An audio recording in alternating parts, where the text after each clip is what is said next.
रहमानिर्रहीम अस्सलामु अलैकुम फसब्बिह बिस्मि रब्बिकल अज़ीम। और आज क्लास 9th सिंध बोर्ड की एक्सरसाइज 1.5 को आज हम सॉल्व करेंगे। तो क्वेश्चन नंबर 1 जो है वो कुछ इस तरीके से है। क्वेश्चन नंबर 1 में क्या कहता है? क्वेश्चन नंबर 1 एक्सरसाइज 1.5 इसमें बोलता है write down the following complex number in the form of a plus iota B form. तो आपको क्वेश्चन नंबर 1 के अंदर जो है हर ऑर्डर पेयर को a plus iota B form में लिखना है। ठीक है, तो पूरा क्वेश्चन मैंने नहीं लिखा है इसका। तो अब जो है अगर एक ऑर्डर पेयर दिया हुआ है, क्वेश्चन नंबर 1 पार्ट 1 अब मैं ले रहा हूँ। क्वेश्चन नंबर 1 पार्ट 1 अगर मैं आपको बताऊं तो अगर 1,2 है, 1,2 है अगर, तो 1,2 ये एक ऑर्डर पेयर है और इसको अगर हम a plus B iota form में लिखें, a plus iota B form में लिखते हैं अगर, तो इस फॉर्म में क्या है, बहुत आसान सी चीज़ है ये। तो 1 जो है वो आपका एज इट इज आ जाएगा, और जो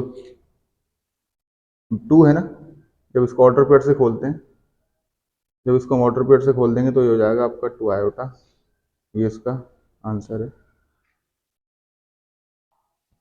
अब इसका पार्ट 2 सेम है, 3 भी ऐसा ही है। क्वेश्चन नंबर 1 का पार्ट 4 भी छोड़ दें, पार्ट 5 ना, तकरीबन मतलब पार्ट 5 ले लें हम डायरेक्ट में, क्योंकि सारा मुझे यही काम करना है, a plus iota B form में लेके आना है इसको। -2,2 -2,2 -2,2 को आप ए प्लस आयोटा बी वाली फॉर्म में लिखेंगे अगर, तो ए फॉर्म जो होती है वो क्या है आपकी -2, और फिर जो 2 है, ये वाला 2, सेकेंड 2 जो राइट साइड वाला 2 है, उसके बाद आ जाएगा आयोटा। ये आपका ए प्लस आयोटा बी फॉर्म में आ गया। पार्ट 5 हो गया इसका। अब लास्ट पार्ट है इसका, -3,4, 6 पार्ट, 6 पार्ट, 6 पार्ट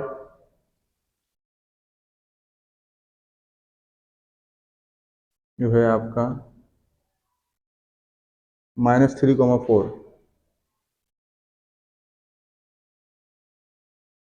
इसको आयोटा ए प्लस आयोटा बी फॉर्म में लिखना है, तो ये हो जाएगा आपका -3 एज अ ए, और जो 4 है उसके साथ लग जाएगा आयोटा, यानी जो भी राइट साइड वैल्यूज होती हैं उन पर लगता है साथ में आयोटा ऑर्डर पेयर के अंदर। ये आपका क्वेश्चन नंबर 1 खत्म हुआ। क्वेश्चन नंबर 2, और इसमें आइडेंटिफाई करना है, identify real and imaginary part. Real and imaginary part को आइडेंटिफाई करना है इसमें।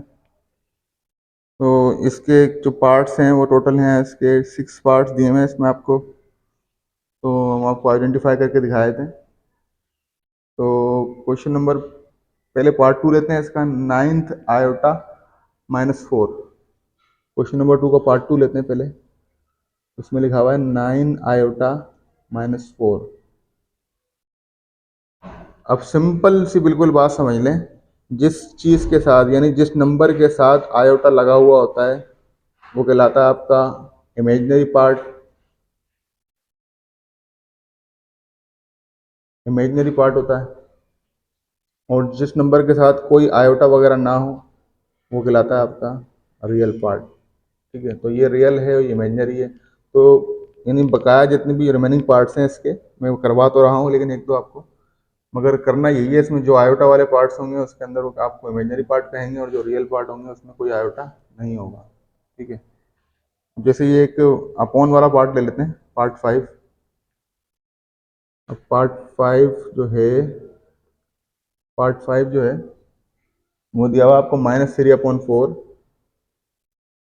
-3/4 प्लस -4/5 और साथ में इसके आयोटा है। तो बस ये जो आयोटा वाला है ना, ये जो आयोटा वाला है, ये कहलाएगा आपका इमेजिनरी। सॉल्यूशन में लिख लें इसको आप अलग करके, यानी जो आयोटा वाला पार्ट है वो आपका इमेजिनरी पार्ट हो जाएगा। -4/5 जो है आपका एक इमेजिनरी पार्ट है, इमेजिनरी पार्ट है। और -3/4 जो है ये रियल पार्ट है। तो I think question number 2 enough है, इसमें यही करना है बस। क्वेश्चन नंबर 3, क्वेश्चन नंबर 3 अब ये जो है थोड़ा सा मुश्किल है एक 9th क्लास के स्टूडेंट के लिहाज से। तो क्वेश्चन नंबर 3 में जो है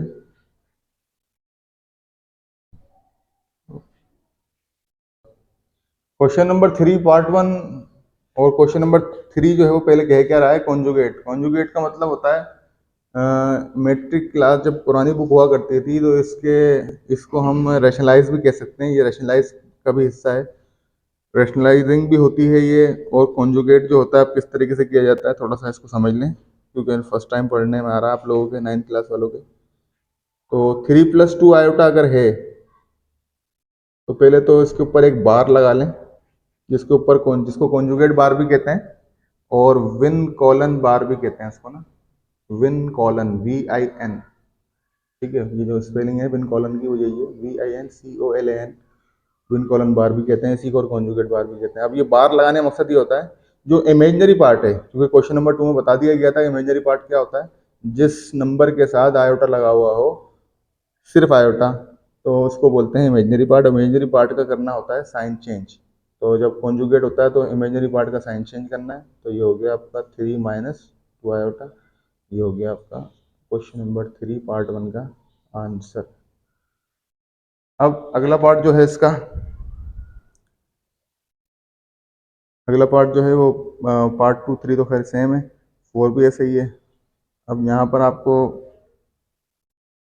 पार्ट 4 ले लें, भले आप पार्ट 4 ले लें। पार्ट 4, पार्ट 4 में क्या हुआ आपको 1 माइनस आयोटा, 1 माइनस आयोटा को जब आप सॉल्व करेंगे और कॉन्जुगेट लेंगे इसका, कॉन्जुगेट में क्या हो जाएगा ये 1 + आयोटा। तो ये आपका आंसर हो जाएगा। अब इसी का लास्ट पार्ट ले लें कोई भी, जैसे 3 आयोटा +1 दिया हुआ है आपको, लास्ट पार्ट 6 पार्ट है इसका। 3 आयोटा +1 दिया हुआ है आपको। अब इसको कॉन्जुगेट लेना है अगर आपने, तो पहले तो कॉन्जुगेट बार लगा दें इसके ऊपर आप। कॉन्जुगेट लेंगे तो क्या आएगा इसका -3 आयोटा +1। ये आपका आंसर हो जाएगा। कॉन्जुगेट में सिर्फ इमेजिनरी पार्ट के साइन चेंज करते हैं, ये समझ जाइए। अब जी क्वेश्चन नंबर 4 के अंदर जो है ना ये करना है वेरीफाई आपको। क्वेश्चन नंबर 4 जो है ये करना है वेरीफाई, यानी ये कहता है कि verify double conjugate of any complex number, verify double conjugate of any number, any complex number is equal to given complex number. Verify any double conjugate of complex number is equal to given complex number, ये verify करना है। तो इसका हम एक part उठा लेते हैं, क्वेश्चन नंबर 4 का एक पार्ट ले लेते हैं। मिसाल के तौर पर पार्ट 4 को करना इस वक्त क्योंकि समझने के लिहाज से आपके लिए आसान है, क्योंकि अपॉन वाले जो होते हैं वो बच्चा कंफ्यूज वैसे ही हो जाता है।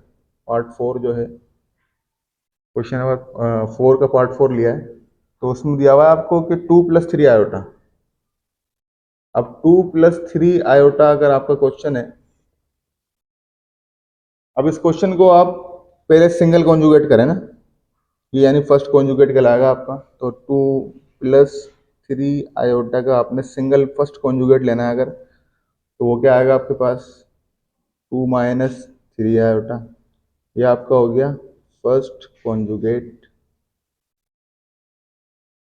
ठीक है, अब सेकंड कॉन्जुगेट लेने के लिए क्या करेंगे, जो फर्स्ट कॉन्जुगेट का आंसर आया वो क्या आया 2 - 3 आयोटा, उसको अगेन कॉन्जुगेट करेंगे तो उसका आंसर क्या आएगा 2 + 3 आयोटा।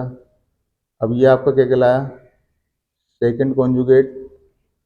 यानी ये क्या हुआ कि ये इसका आंसर तो हो ही गया, लेकिन आप इसको देखें कि ये बिल्कुल एज इट इज क्वेश्चन की तरह, यानी जो क्वेश्चन गिवन था या कॉम्प्लेक्स नंबर गिवन था वही बन गया।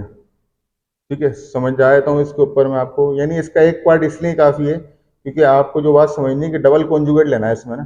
तो देखें, पहले आपको यही पार्ट समझाए थे कि 2 + 3 आयोटा गिवन क्वेश्चन था या गिवन कॉम्प्लेक्स नंबर था, इसका आपने फर्स्ट कॉन्जुगेट लिया, फर्स्ट कॉन्जुगेट में क्या हुआ, प्लस की जगह माइनस शिफ्ट हो गया due to conjugate. First conjugate क्या हुआ आपका 2 - 3 आयोटा। फिर गिवन कॉन्जुगेट जो आपने, यानी जो आप फर्स्ट कॉन्जुगेट ले चुके थे उसको अगेन कॉन्जुगेट किया आपने, तो अगेन कॉन्जुगेट की सूरत में क्या हुआ, दोबारा से माइनस से प्लस कन्वर्ट हो गया। तो 2 + 3 आयोटा जो है वो गिवन कॉम्प्लेक्स नंबर भी था। मैं आपको क्वेश्चन दिखाया था वापसी, क्वेश्चन दिखाया था मैं वापसी आपको, तो आप देख सकते हैं आपका आंसर और क्वेश्चन सेम आया। यही वेरीफाई करना था कि जेड डबल कॉन्जुगेट जो है वो इक्वल होता है जेड के। ये आपका प्रूव हो गया। एक्सरसाइज 1.5 का ये बिल्कुल लास्ट क्वेश्चन, क्वेश्चन नंबर 5, और इसके हैं 4 पार्ट। लेकिन अगर सबसे मुश्किल पार्ट देखा जाए तो इन 4 पार्टों में यही फोर्थ पार्ट है इसका, जो कि एक 9th के बच्चे को बहुत मुश्किल लग सकता है। तो इसको हम सॉल्व करवा देते हैं तो बाकी पार्ट आपके लिए आसान हो जाएंगे, जो समझने वाला है बच्चा और जो हमारी वीडियो को देख, यानी सिर्फ समझने की हद तक देखेगा तो पार्ट 4 उसके लिए काफ़ी है। क्यों, यकीनन उसको यही होगा जब स्कूल में वो बैठेगा तो उसको पार्ट 4 में बड़े मसाइल पैदा होंगे। तो सिखाते हैं इसको पार्ट 4 को ना आपको। तो जब इस तरह की कंडीशन आती है पार्ट, यानी कॉम्प्लेक्स नंबर के अंदर जो रूल्स वगैरह हैं वो 1.6 में ज़्यादा डिस्कस होंगे, लेकिन 1.5 के अंदर जो है, 1.5 के अंदर जो करना क्या है कि सेपरेशन ऑफ वेरिएबल, यानी इसको हम ये बोलते हैं वेरिएबल एंड कांस्टेंट को हम सेपरेट कर लेते हैं बाय यूजिंग इक्वेशन या by using separation law of algebra. ठीक है, तो सॉल्यूशन की तरफ चलते हैं इसके। तो क्वेश्चन के मुताबिक देखें अगर, तो विदाउट विदाउट आयोटा जो टर्म है, अगर मैं इन दोनों को ऑर्डर पेयर में ले लूँ, चलें आपके लिए एक स्टेप बढ़ाए थे, एक हम इसको ऑर्डर पेयर में लेके दिखाते हैं आपको ना। तो जैसे हमने क्वेश्चन इसी की शुरुआत में, एक्सरसाइज की शुरुआत में हमने किया था ना ऑर्डर पेयर वाला, तो बस वही वाला काम अगर हम कर लेंगे तो आसानी आसानी है इसमें। इसको थोड़ा सा हम स्टेप बढ़ा रहे हैं आपका, ये रेडिकल 5 है अपॉन 3 है, देन एक्स है, फिर -3/रेडिकल 2, देन वाई लगाएंगे सिर्फ। अच्छा, ये माइनस भी हटा देंगे, माइनस हम नहीं लगाएंगे। ठीक है, क्योंकि ऑर्डर पेयर में ले रहे हैं तो साइन जो है वो नहीं आती इस तरीके से, इस तरीके से इक्वल टू के बाद आ जाए। अब इधर आ जाए 6/3/रेडिकल 2, फिर यहाँ भी प्लस नहीं आएगी, कॉमा आएगा, 2/2/9, और यहाँ पर आपका आयोटा नहीं आएगा क्योंकि ऑर्डर पेयर में कोई आयोटा वगैरह नहीं आते। ठीक है, अब सेपरेशन के लिए बिल्कुल आसान सा काम हो गया हमारे लिए।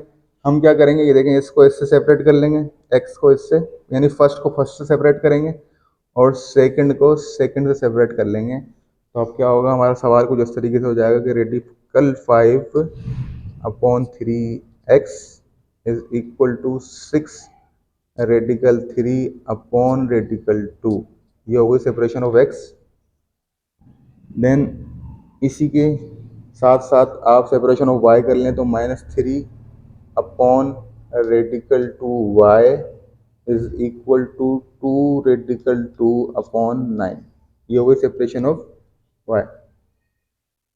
सही, आयोटा वगैरह की जरूरत फिलहाल नहीं है क्योंकि हमने सिर्फ वाटर पेयर से निकाल लिया है, तो चाहेंगे तो आंसर में लगा देंगे हमने। अब देखें, तो आपको क्योंकि यहाँ पर सिर्फ x की वैल्यू चाहिए आपको लेफ्ट साइड पर, इधर इधर, तो क्या होगा कि देखें x इज इक्वल टू, ये 3 जो है मल्टीप्लाई करेगा इस 6 के, 3 × 6 क्या हो जाएगा, चलें स्टेप बढ़ा देता हूँ मैं आपके लिए। 3 × 6, ये वहाँ यहाँ से ये 3 मल्टीप्लाई हुआ 6 से, देन मल्टीप्लाई रेडिकल 3 अपॉन, और ये जो रेडिकल 5 है ना, ये रेडिकल 5, तो ये इसको आप ऐसे लिख सकते हैं कि radical 5 multiply by radical 2।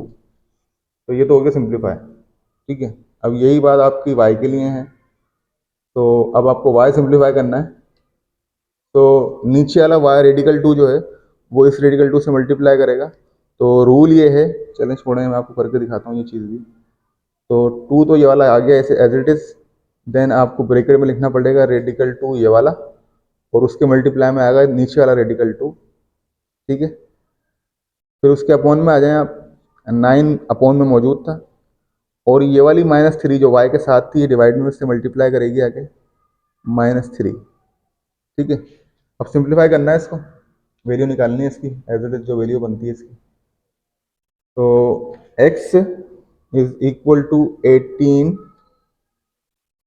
Radical 3 upon, इन दोनों रेडिकल को एक रेडिकल में मर्ज करके आप लिख सकते हैं रेडिकल 10। ये हो गई आपकी वैल्यू ऑफ x। अच्छा, रेडिकल 2 जब रेडिकल 2 से मल्टीप्लाई करता है तो रेडिकल कैंसिल हो जाता है, तो आपके पास बचेगा 2 मल्टीप्लाई बाय 2, यानी ये वाला 2, और इन दोनों को मल्टीप्लाई करने के बाद जो 2 आया वो ये 2 है। ठीक है, देन 9 मल्टीप्लाई बाय 3 यानी -18। तो अब ज़रा सी सिंप्लीफिकेशन रह गई है इसकी। एक मिनट, थोड़ी सी गलती, नहीं वो गलती नहीं हुई, वो देखने में मिस्टेक हो गई थी। अच्छा, x की वैल्यू तो है वो फाइनल हो गई है 18 रेडिकल 3 ओवर रेडिकल 10। y जो है वो 2 के टेबल से आप कैंसिल कर लें, 2 1 टाइम एंड 2 9 टाइम जो 18 होता है, तो 2 1 टाइम 2 हो जाएगा आपका, एंड 9 उसमें अपॉन में -9 आ जाएगा। तो value of x and y मिल गई आपको। यही करना था चारों पार्ट के अंदर, इसलिए मैंने आपको एक पार्ट में समझा दिया सब कुछ, कोशिश करें। तो स्टूडेंट्स बड़ी कोशिश करिए आपको क्वेश्चन नंबर 5 का पार्ट 4 समझाने की, ताकि आपको पूरी एक्सरसाइज जो शुरू से समझाता हुआ है, पहले आपको ऑर्डर पेयर समझाया गया था, जिसका यूज़ आपको यहाँ पर हमने करके भी दिखा दिया कि ऑर्डर पेयर किस तरह यूज़ होता है। फिर उसके बाद आयोटा के बारे में बताया गया था।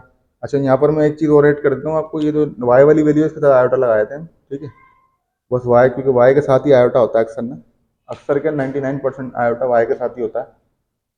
और अब गुजारिश ये है आपसे, क्योंकि आपने वीडियो देखी, यकीन समझ भी आई होगी, मेहनत की है यकीन समझाने में आपको, और वो क्वेश्चन निकालें जो जिसके लिए ही आप यूट्यूब पर सर्च करने आते हैं। तो अब ये गुजारिश है कि आप चैनल को सब्सक्राइब कीजिए और वीडियो को लाइक भी कीजिए, और बेल आइकन दबाना भी ना भूलिए, और कमेंट्स भी अच्छे अच्छे कमेंट, क्योंकि आपकी हौसला अफजाई हमें अच्छे से अच्छे लेक्चर अपलोड करने की तौफीक देगी। जज़ाकल्लाहु खैरा।